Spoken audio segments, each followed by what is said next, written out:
নৱনিৰ্বাচিত ৱাৰ্ড সদস্যসকল আৰু ইয়াত উপস্থিত থকা পাটমাৰী পঞ্চায়তৰ বিভিন্ন ৱাৰ্ডৰ পৰা অহা ৰাইজসকল। মই MGM মেগাটোৰ বিষয়ে আপোনালোকে সকলোৱে জানে, চবেই জড়িত হৈ আছে পৰোক্ষভাৱে বা প্ৰত্যক্ষভাৱে মেগাৰ লগত। বিশেষ ক'বলগীয়া আছে আমি নাভাবোঁ, তথাপিতো আপোনালোকে এতিয়া গম পাইছে MGM মেগাত আমাৰ PMAY লগত এটা কনভাৰ্জেঞ্চি স্কিম চলে আৰু MGM মেগা ডাইৰেক্টলি আমি কমিউনিটি স্কিম বা IDS স্কিম লৈ পেলাই MGM মেগাটো চলি আছে, বা বেলেগ লাইন ডিপাৰ্টমেণ্টৰ লগতো কনভাৰ্জেঞ্চি হৈ পেলাই আমাৰ স্কিমটো চলে। প্ৰধানমন্ত্ৰী আৱাস যোজনাৰ লগত আপোনালোক বা বিভিন্ন কাৰণত তেওঁলোকে অজ্ঞতাৰ ফলত পঞ্চায়তৰ লগত প্ৰত্যক্ষভাৱে যোগাযোগ নহয় বা আপোনালোকৰ মই প্ৰথমে ক'ব বিচাৰিছোঁ যিখন মহাত্মা গান্ধী এনৰেগা আঁচনি, তাতে আপোনালোকৰ ৱেজত যোৱা বছৰত খৰচ হৈছে 1,52,313 টকা। তাৰপিছতে মেটেৰিয়েলছত খৰচ হৈছে 22,77,048 টকা। টোটেল খৰচ হৈছে 1,23,29,361 টকা। ৱেজত মানে যিখিনি জব কাৰ্ডত মানুহে পইচা পায় সেইখিনি পাইছে 1,05,02,313 টকা। এই পইচাখিনি মানুহৰ জব কাৰ্ডত গৈছে আৰু টোটেল মেটেৰিয়েলছৰ সৈতে মিলাই গৈছে 1,23,29,361 টকা।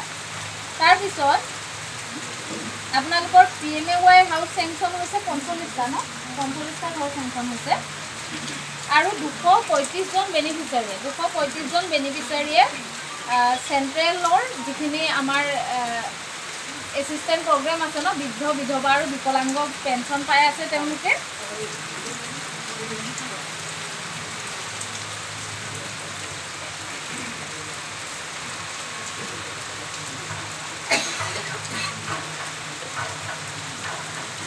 পিছত 24-25 বিত্তীয় বৰ্ষত 5,66,000 টকা আনটাইড গ্ৰাণ্টত খৰচ হৈছে।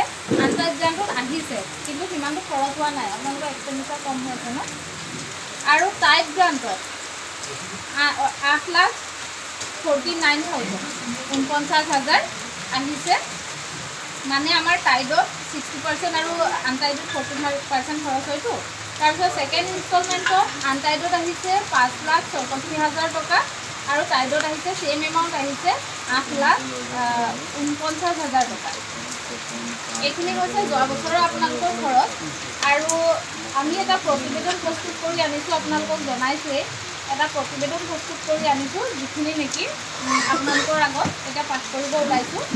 ইয়াৰে ফাৰ্ষ্ট প্ৰতিবেদনটো হৈছে মহাত্মা গান্ধী এনৰেগা বিষয়ক।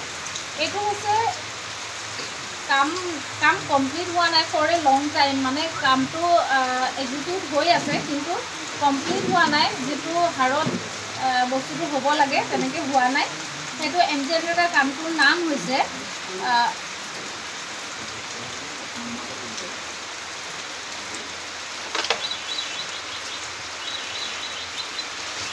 নিবনুৱাহে কাপোৰ অন্যই কোৱা কথা নাই, কাৰণ তেওঁলোকে চাগে আমাৰ পৰা 2 টকা 3 টকা পইচা নাপায়, সেইকাৰণে তেওঁলোকে দিবলৈ মন নকৰে। তালৈ বোলেতো তেওঁ কামেই নকৰে, তেওঁ কোনো কাৰণত কাম নকৰে। এদিন মই তাত ভিডিঅ' বাইদেউক ক'ব লাগিব, ভিডিঅ' বাইদেৱে তেতিয়া দায়খনৰ মন্তব্য আপোনালোকে যাক ক'ব লাগে তাক কওক। মই তেতিয়া কৈছিলোঁ সদনত এদিন মিটিং হৈছিলে আৰু মিটিঙত তেতিয়া সেই সদনত এই বিষয়ে বিভিন্ন সিদ্ধান্ত উত্থাপন হৈছে আৰু ৰাষ্ট্ৰীয় সাহায্য কাৰ্যসূচী আঁচনিসমূহ আলোচনা। উক্ত বিষয়টোৰ সমাধান কৰিবৰ বাবে অনুৰোধ জনাইছোঁ। পৰৱৰ্তী আৰু বিষয় আছে, সেই বিষয়ৰ ওপৰতো ইয়াত বিশদভাৱে আলোচনা হ'ব বুলি মই আশা ৰাখিছোঁ। আজি মই ফাৰ্ষ্ট গাঁও সভাত আহিছোঁ। মই গাঁও সভাতো অহা নাই, আগে পিছে মই তেনেকৈ পঞ্চায়তৰ লগত ইমান জড়িতও নাছিলোঁ। মই দলৰ কামবিলাক কৰোঁ, কিন্তু পঞ্চায়তত মই ইমান নাহোঁ।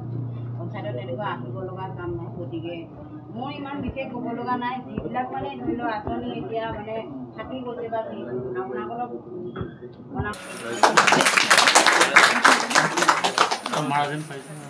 পঞ্চায়তত যোৱাটো বিত্তীয় বৰ্ষৰ 24-25 বিত্তীয় বৰ্ষৰ ছ'চিয়েল অডিটৰ গাঁও সভা হৈ যায় আৰু গাঁও সভাৰ সভাপতিত্ব কৰে আমাৰ চিনলে দাই। গতিকে আৰু আমাৰ অডিটৰ হিচাপে উপস্থিত থাকে নাৰায়ণপুৰৰে স্মৃতি শিখা গায়ক আৰু ঢকুৱাখানাৰ মুনিন পেগু। গতিকে আমাৰ গাঁও সভাখন খুব ধুনীয়াকৈ হৈ যায় আৰু আমাৰ পঞ্চায়তৰ ৰাইজে ধুনীয়া সহযোগত গাঁও সভাখন সুকলমে পাৰ হৈছে। ধন্যবাদ।